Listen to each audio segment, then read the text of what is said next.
बहनों के भी कुछ फर्ज होते हैं। कमला सुन, थोड़े से बेसन के लड्डू बना देना, पूनम के यहाँ जाऊंगा, उससे बड़ा मिलने का मन कर रहा है, उसे लड्डू भी बहुत पसंद है, खुद ही दे आऊंगा। भावेश जी ने अपनी पत्नी को सुबह उठकर कहा, हाँ वो तो ठीक है, मैं बना दूंगी, पर आप जाएंगे कैसे? इतनी दूर का सफर है, ट्रेन में रिजर्वेशन तो कराया नहीं है, सारी रात क्या बस में बैठकर जाएंगे? कमला जी ने हंसते हुए कहा, चला जाऊंगा, बस से ही चला जाऊंगा, अब तो उससे मिलकर ही आऊंगा।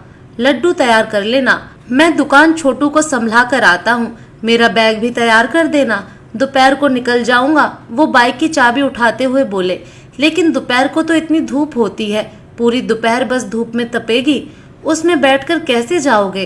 कमला जी की बात सुने बिना ही भावेश जी निकल जाते हैं।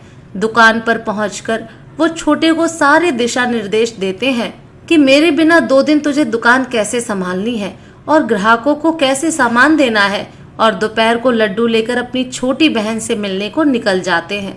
भावेश जी अपनी छोटी बहन पूनम से बहुत स्नेह रखते हैं।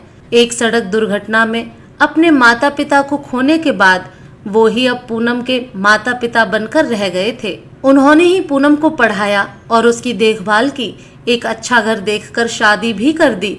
शादी होते ही पूनम का नसीब बदल गया, उसके ससुराल जाते ही ससुराल के वारे न्यारे हो गए। साधारण से घर में ब्याही पूनम के राजसी ठाट बाट हो गए। चंद सालों में उसके पति मोहित ने बहुत प्रगति कर ली और शहर के अमीरों में उसकी गिनती होने लगी। अपने ससुराल में बहुत सुखी थी। उसके सास ससुर उसे बेटी बनाकर रखते थे, क्योंकि उसके आने के बाद ही उनके घर की स्थिति बदल गई थी। शहर के बीच उनका अच्छा बंगला था। भावेश जी वहां पहुंच गए और दरवाजे की घंटी बजाई। अपने पिता समान भाई को सामने देखकर वो खुश हो गई। उसने अपने भैया का स्वागत किया और बहुत खातिरदारी की। 2-4 दिन रुकने को कहा, लेकिन वो तो बस मिलकर और आशीर्वाद देकर निकलना चाह रहे थे। तभी पूनम की शादीशुदा ननद वहां आई हुई थी। उसने पूछा, भाभी आपके भैया कुछ मिठाई नहीं लाए क्या? बहन के घर खाली हाथ ही चले आए। तभी उनको याद आया, उन्होंने मिठाई का डिब्बा निकाल कर दिया, बेसन के लड्डू। देखते ही पूनम खुश हो गई, लेकिन उसकी ननद ने मुंह बना लिया, भला ये भी कोई मिठाई होती है? आपकी बहन लाखों में खेलती है, उसके लिए घर की बनी हुई साधारण मिठाई ले आए। ऊंची दुकान से अच्छी मिठाई लाते तो ज्यादा पैसे खर्च हो जाते। ये सुनते ही उनका चेहरा उतर गया। पूनम को भी बहुत बुरा लगा। वो अपनी ननद से बोली, दीदी मैं आपका पूरा मान सम्मान करती हूँ, क्योंकि आप मुझसे बड़ी हैं, तो आपको भी मेरे बड़े भैया का अपमान करने का कोई हक नहीं है। वो भी आपसे बड़े हैं। रही बात मिठाई की, तो मुझे भाभी के हाथों के बने बेसन के लड्डू बहुत पसंद है। भैया जब भी आते हैं मैं यही मंगवाती हूँ। ऊंची दुकान की महंगी मिठाई में वो बात कहाँ जो भाभी के हाथों से बने इन लड्डुओं में है। ये सुनकर पूनम की ननद मुंह बनाकर चली जाती है। तभी पूनम बोलती है, भैया आप किसी बात को दिल पर मत लीजिएगा, दीदी की तो आदत है, वो ऐसे ही कुछ भी कह देती हैं, लेकिन मेरे मन में ऐसा कुछ भी नहीं है। मुझे तो ये लड्डू बहुत पसंद है। वो एक छोटा सा लड्डू मुंह में रखते हुए बोली, भैया ये 2 उपहार ले जाइए, ये मैं नंदिता और उदिता के लिए लेकर आई हूँ, उनसे कहिएगा बुआ ने भिजवाया है। भावेश वहां से आ गए। जितनी उत्सुकता से गए थे उतना उत्साह आधा रह गया। पूनम के ससुराल वाले बहुत अच्छे हैं, उसके सास ससुर भी उन्हें बहुत इज्जत देते हैं, लेकिन ननद अक्सर ताना दे ही देती है। वो वहीं पास के बंगले में रहती है। जब भी अपने घर की खिड़की से देखती है भाभी के कोई मेहमान आया है, तो बिना बुलाए तहकीकात करने पहुंच जाती है, और जब भी बोलती है इतना कड़वा बोलती है कि सामने वाले का दिल दुखा ही देती है। वो अपनी बहन का हालचाल लेकर आ गए। दोनों बेटियों ने बुआ के बारे में पूछा तो वो बड़े खुश होकर स्वागत और खातिरदारी के बारे में बताने लगे और उन्हें उनके उपहार दे दिए। दोनों की जरूरत की चीज थी। बुआ हमारा कितना ख्याल रखती हैं। उन्होंने बुआ को इतनी अच्छी ड्रेसेस के लिए धन्यवाद दिया, क्योंकि कमला जी के भाई की बेटी की शादी होने वाली थी और दोनों बहनों को रिसेप्शन में पहनने के लिए अच्छी ड्रेसेस चाहिए थी। उन्होंने तो ऐसे ही बोला था और पूनम ने वो भिजवा भी दी। उपहार देकर और वहाँ की सारी बातें बताकर भावेश जी ने आकर दुकान संभाली, पर देखा कि दुकान का गल्ला खाली है। 2 दिन से कोई ग्राहक नहीं आया।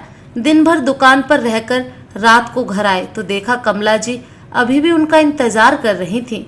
तुम सोई नहीं, खाने का डिब्बा तो लेकर गया था, फिर आराम से सो जाती। सुबह जल्दी उठती हो और दिन भर लगी रहती हो। घर का दरवाजा नंदिता या उदिता कोई भी खोल देती। आपसे बात करनी थी। आप जब से आए हो आपका चेहरा उतरा हुआ है। कोई बात हुई है क्या? नहीं, कोई बात नहीं हुई, बस पूनम की ननद अक्सर कड़वी बातें कह देती है।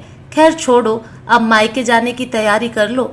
दोनों बेटियों के लिए कपड़े तो पूनम ने भिजवा दिए हैं। मेरी बहन मेरी बेटियों का कितना ध्यान रखती है। कमला जी अपने पूरे परिवार समेत शादी में जाती हैं।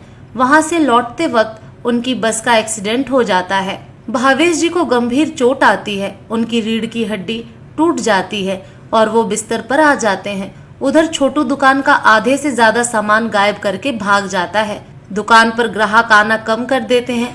माल बिकता ही नहीं है तो कंपनी से और माल भी नहीं मंगवा पा रहे थे। कमला जी दुकान की जिम्मेदारी संभालती हैं, पर उससे घर खर्च भी मुश्किल से निकल पाता है। ये सब सुनकर पूनम दौड़ी आती है। भाई की हालत देखकर उसे बहुत रोना आता है, पर वो मजबूत बनी रहती है और घर को सहयोग देने का निर्णय लेती है। वो दुकान पर सामान भरवा कर एक नौकर का इंतजाम करवा देती है ताकि दुकान से आमदनी हो सके। भावेश जी का अच्छे अस्पताल में इलाज करवाती है ताकि वो जल्दी से ठीक हो सके। डॉक्टर सचेत करते हैं कि इनके ऑपरेशन में 4 से 5 लाख तक का खर्चा आएगा। ये सुनते ही कमला जी सुन्न पड़ जाती हैं, पर पूनम ऑपरेशन का सारा खर्चा वहन करती है और ऑपरेशन के लिए हाँ कर देती है। लेकिन पूनम, हम तुमसे इतना पैसा नहीं ले सकते हैं। ये समाज और रिश्तेदार क्या कहेंगे? हम पाप के भागीदारी बन जाएंगे। भाभी, भैया मेरे पिता समान है। अभी बस ये सोचिए कि किसी तरह भी बस भैया ठीक हो जाए। रुपए कौन खर्च कर रहा है, इससे कुछ फर्क नहीं पड़ता है। भैया मेरे लिए ठीक होने बहुत जरूरी हैं। अगर मैं भैया को ठीक नहीं कर पाई तो मुझ पर धिक्कार है। भैया ने मुझे कभी बीमारी में अकेला नहीं छोड़ा, तो मैं उन्हें अकेला कैसे छोड़ सकती हूँ? भाभी, ये उस समय की बात है जब मैं बहुत छोटी थी। एक बार मैं बहुत बीमार पड़ी। ऐसा लग रहा था कि मैं जिंदा ही नहीं बचूंगी। भैया ने उस समय मेरी बहुत सेवा की, मुझे जगह जगह दिखाया, उम्मीद नहीं छोड़ी और मैं दवाइयों और भैयाओं की प्रार्थनाओं से ठीक हो गई। भाभी, भैया मेरे बिना नहीं रह सकते हैं और मैं भैया के बिना नहीं रह सकती हूँ। भावेश जी का ऑपरेशन हो गया, मगर अभी वो पूरी तरह से ठीक नहीं हुए। इधर बड़ी बेटी नंदिता की शादी की तारीख पास में आ रही थी। भावेश जी को चिंता खाए जा रही थी। लड़के वालों का उन पर दबाव बन रहा था कि वो अब और इंतजार नहीं कर सकते हैं। लड़के की दादी बीमार है, वो कभी भी दुनिया से जा सकती हैं, इसलिए जाने से पहले वो पोते की शादी देखना चाहती हैं। पूरा परिवार तनाव में आ जाता है। नंदिता की शादी भी जरूरी थी। एक बार रुक गई तो फिर छोटी की भी शादी करनी थी। नंदिता सारी बात अपनी बुआ को बता देती है। पूनम भावेश जी से मिलने आती है और कहती है कि भैया, मैं नंदिता का कन्यादान करना चाहती हूँ। ये सुनकर भावेश जी और कमला जी हैरान रह जाते हैं। पूनम, तू कैसे नंदिता का कन्यादान कर सकती है? तू तो अभी बहुत छोटी है, फिर कन्यादान करना आसान भी नहीं है। भैया, सब कुछ आसान है अगर करने की ठान लो। जब माँ और पापा हम दोनों को छोड़ गए थे, तब आपने भी तो मुझे पाला, पढ़ाया और मेरा कन्यादान किया था। आज मुझे भी अपनी बेटी का कन्यादान करने का अवसर मिला है।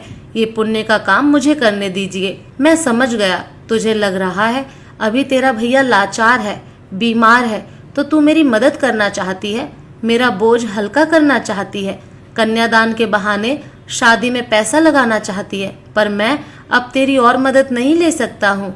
मैं और ज्यादा बोझ तले नहीं जीना चाहता हूँ। तूने मेरी बीमारी पर पहले ही बहुत पैसा खर्च कर दिया है। पहले ही मेरी वजह से तू इतनी परेशान हो गई है। अब और तनाव और बोझ मत ले। भैया, आप कैसी बातें कर रहे हैं? हम दोनों भाई बहन हैं, बचपन से एक दूसरे के सुख दुख के साझेदार रहे हैं, तो अब अलग कैसे हुए? हम दोनों एक दूसरे के सुख दुख में काम नहीं आएंगे तो फिर कौन आएगा? मुझे एक बात बताइए, क्या हमेशा भाई का ही फर्ज होता है, बहन का कुछ फर्ज नहीं होता है? आज आपकी जगह मैं होती तो क्या आप मुझे अपने हाल पर छोड़ देते? भैया, हर बहन चाहती है कि भाई उसकी रक्षा करे, उसके दुख में काम आए, पर अगर भाई मुसीबत में है तो वो भी अपने आप को मदद करने से रोक नहीं पाती है। इसलिए मुझसे मेरा हक मत छीनिए। मुझे अपने पिता समान भाई का दर्द देखा नहीं जाएगा। मैं तो ईश्वर का धन्यवाद देती हूँ कि उसने मुझे इतना काबिल बनाया है कि मैं अपने भाई के काम आ सकूं। हर बहन भाई की मदद करना चाहती है, पर कुछ ससुराल वालों से बंधी होती हैं और कुछ पैसों से लाचार होती हैं। पर आपने मेरे लिए इतना अच्छा घर ढूंढा है कि मुझे ससुराल वाले भी बहुत अच्छे मिले हैं और पैसों की भी मेरे घर में कोई कमी नहीं है। नंदिता क्या सिर्फ आपकी बेटी है? मेरी भी बेटी है और मैं भी अपनी बेटी का कन्यादान करना चाहती हूँ। बचपन से इसे अपनी बेटी की तरह पाला है। ईश्वर ने मुझे सब सुख दिए हैं, घर परिवार, अच्छा पति, 2 बेटे, बस एक बेटी की कमी रख दी है। वो आज नंदिता से पूरी हो जाएगी और उदिता की आगे की पढ़ाई भी मैं ही करवाऊंगी। नहीं, तू ये क्या कर रही है? छोटी होकर भी तू इतना बड़ा काम कर रही है, भाई बहन की मदद करता है, पर तूने तो इस रिश्ते की अलग ही परिभाषा लिख दी है। ये सुनकर पूनम बोलती है, भैया, हर रिश्ते की सिर्फ एक ही परिभाषा होती है और वो यह है कि हर रिश्ते में प्यार होना चाहिए, एक दूसरे के लिए दुख में काम आना चाहिए। रिश्ते एक तरफा नहीं निभते हैं। ये हमेशा जरूरी नहीं कि भाई ही बहन की मदद करे। आज के जमाने में बहन भी भाई की मदद करती हैं। अगर वो काबिल हैं तो उसे मदद करनी भी चाहिए, क्योंकि दोनों के बीच का ये रिश्ता सबसे पवित्र और सबसे ज्यादा खूबसूरत होता है। ये खून का जन्म से ही रिश्ता होता है जो अंतिम सांस तक रहता है। भाई के ही नहीं, बहन के भी कुछ फर्ज होते हैं। अभी मेरे बच्चों की शादी होती तो आप भी तो मायरा लेकर आते, चाहे आपको उसके लिए कर्जा ही क्यों न लेना पड़ता, फिर भी आप करते कि रिवाज निभाते। तो क्या सारे रिवाज भाई के लिए ही होते हैं? बहन भी कुछ रिवाज निभा सकती है। आप बस मुझे कन्यादान की आज्ञा दे दीजिए। मेरे रहते मेरे भैया परेशान हो, ये तो कभी नहीं हो सकता है। आप मुझे मेहमानों की लिस्ट दीजिए और जो तैयारियां हो गई हैं वो बताइए, और जो करनी है वो भी बताइएगा, ताकि हम शादी की तैयारियां अच्छे से कर सकेंगे। पूनम की इतनी सारी बातें सुनकर भावेश जी और कमला जी फिर उसका विरोध नहीं कर पाते हैं और अपनी सहमति दे देते हैं। दोस्तों, भाई बहन से ज्यादा खूबसूरत और पवित्र रिश्ता और कोई नहीं है। बहन भाई को एक साथ सुख दुख में मिलकर रहना चाहिए, एक दूसरे की मदद करनी चाहिए। दोस्तों, आपको ये कहानी कैसी लगी कमेंट करके जरूर बताएं। फिर मिलूंगी एक नई कहानी के साथ।